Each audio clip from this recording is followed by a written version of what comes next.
ইরানকে ঘিরে মধ্যপ্রাচ্য যুদ্ধ পরিস্থিতি আরও উত্তপ্ত হয়ে উঠছে। হামলা পাল্টা হামলার পাশাপাশি যুক্তরাষ্ট্র এবং পশ্চিমা জোটের ভেতরেও দেখা যাচ্ছে মতবিরোধ। এর মধ্যে ইরান যুদ্ধের প্রতিবাদ জানিয়ে পদত্যাগ করেছেন যুক্তরাষ্ট্রের ন্যাশনাল কাউন্টার টেরোরিজম সেন্টারের পরিচালক জো কেন্ট। যদিও তার পদত্যাগকে ভালো সিদ্ধান্ত বলে মন্তব্য করেছেন মার্কিন প্রেসিডেন্ট ডোনাল্ড ট্রাম্প। একই সময়ে ইসরায়েলের হামলা এবং ইরানের প্রতিক্রিয়ায় পুরো অঞ্চলে উত্তেজনা আরও বেড়েছে। এবার নগদে পাচ্ছেন হেলিকপ্টার অফার, তাই কেনাকাটার পেমেন্ট নগদে করুন আর বুঝে নিন ২,০০০ টাকারও বেশি ক্যাশব্যাক সহ হেলিকপ্টার রাইড। পেমেন্ট শুরু করুন আজই।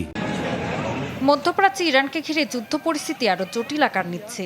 একদিকে হামলা পাল্টা হামলা, অন্যদিকে যুক্তরাষ্ট্র ও পশ্চিমা জোটের ভেতরেও দেখা যাচ্ছে মতবিরোধ।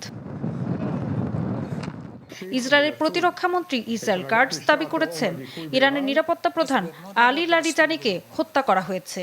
একই সঙ্গে ইসরায়েলি সেনাবাহিনী জানিয়েছে গত রাতে হামলায় নিহত হয়েছেন ইরানের বসিজ বাহিনীর কমান্ডার গোলাম রেজা সোলাইমানিও। তবে এসব দাবির বিষয়ে এখনো কোনো মন্তব্য করেনি তেহরান। এদিকে ইরান যুদ্ধের জেরে পদত্যাগ করেছেন যুক্তরাষ্ট্রের জাতীয় সন্ত্রাসবাদ বিরোধী কেন্দ্রের পরিচালক জো কেন্ট। সামাজিক যোগাযোগ মাধ্যম এক্সে দেয়া এক বার্তায় কেন্ট জানান, নিজের বিবেকের কাছে সৎ থেকে ট্রাম্প প্রশাসনের এই যুদ্ধকে সমর্থন করতে পারেন না তিনি। তবে কেন্টের পদত্যাগে সন্তোষ জানিয়ে ট্রাম্প বলেছেন, নিরাপত্তা বিষয়ে কেন্ট দুর্বল। যুক্তরাষ্ট্রের জন্য ইরান কোনো হুমকি ছিল না। কেন্টের এই বক্তব্য ভুল ছিল বলেও মন্তব্য করেন মার্কিন প্রেসিডেন্ট। এর মধ্যেই হামলা পাল্টা হামলা অব্যাহত রয়েছে অঞ্চলে। লেবাননের বৈরুতে ৩টি এলাকায় বোমা বর্ষণ করা হয়েছে।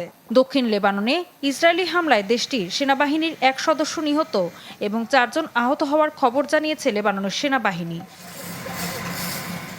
অন্যদিকে ইরানের ক্ষেপণাস্ত্র ড্রোন হামলার আশঙ্কায় উপসাগরীয় অঞ্চলেও সতর্কতা জোরদার করা হয়েছে।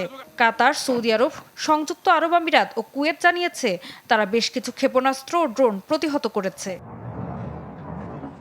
এদিকে ইরানের বিরুদ্ধে দ্রুত পদক্ষেপ নিতে বিভিন্ন দেশকে রাজি করাতে কূটনৈতিকদের নির্দেশ দিয়েছেন মার্কিন পররাষ্ট্রমন্ত্রী মার্কো রুবিও।